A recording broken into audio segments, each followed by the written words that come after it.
The eyes of the world were on Britain this weekend, 300 million pairs of them, in fact, a record. And once again, we pulled it off. Once again, we did it in spine-tingling fashion. Every boot was shining, every jewel was glistening. There wasn't a foot or a feather out of place.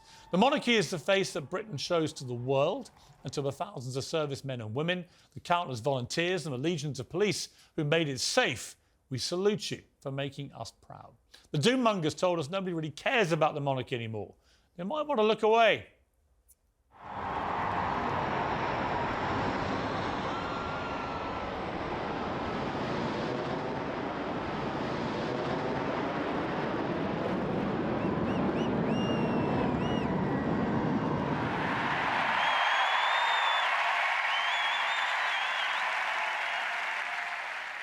Well, I was at Buckingham Palace on Saturday. It was absolutely magnificent. Made me proud to be British. If it didn't make you proud to be British, something wrong with you. Coronation weekend was a celebration of what this country does best. A millennium of history, stuffed with brilliantly bonkers traditions and rituals, effortlessly side by side, with a celebration of modern Britain at its dazzling and diverse best. But of course, it wasn't for everybody.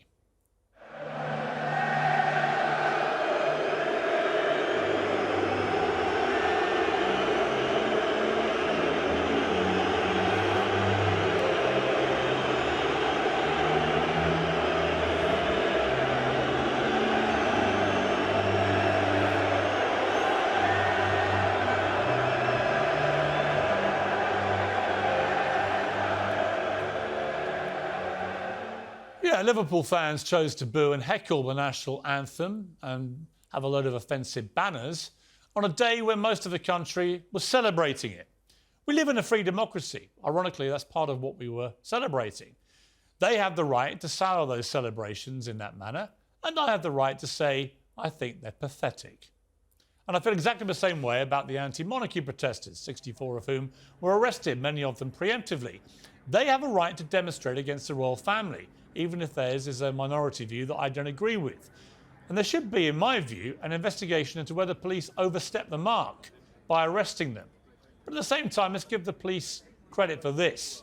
This was one of the biggest national security operations in living memory, and it followed two other enormous similar operations for the Platinum Jubilee and the Queen's funeral. And there were no events to mar it. Nothing went off that could have taken all the headlines away to negativity or worse. Credit to them for that.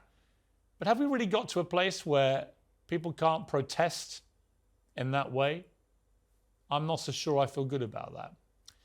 Now, if any cretinous protester had managed to bolt themselves to street furniture or spook horses on the parade or thrown things at the carriage, I'd be leading the charge saying that they were idiots wrecking a spectacle. But they didn't do that. And I'm not sure that they reached the bar required to be arrested in the way that they were. But for the most part, it was a magnificent couple of days, wasn't it? Prince William, I thought, spoke for the whole nation when he said this at the concert last night. Good evening, Your Majesties. Good evening, Windsor. As my grandmother said when she was crowned, coronations are a declaration of our hopes for the future. And I know she's up there, fondly keeping an eye on us, and she'll be a very proud mother.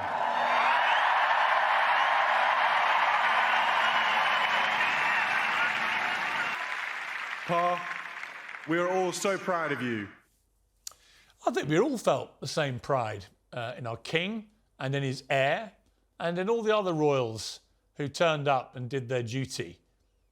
Not so much the one who turned up for a few hours and skulked around and snarled and mumbled his way through an anthem he didn't want to sing and didn't want to really pay any tribute to his father or anybody else before getting back on his plane back to California.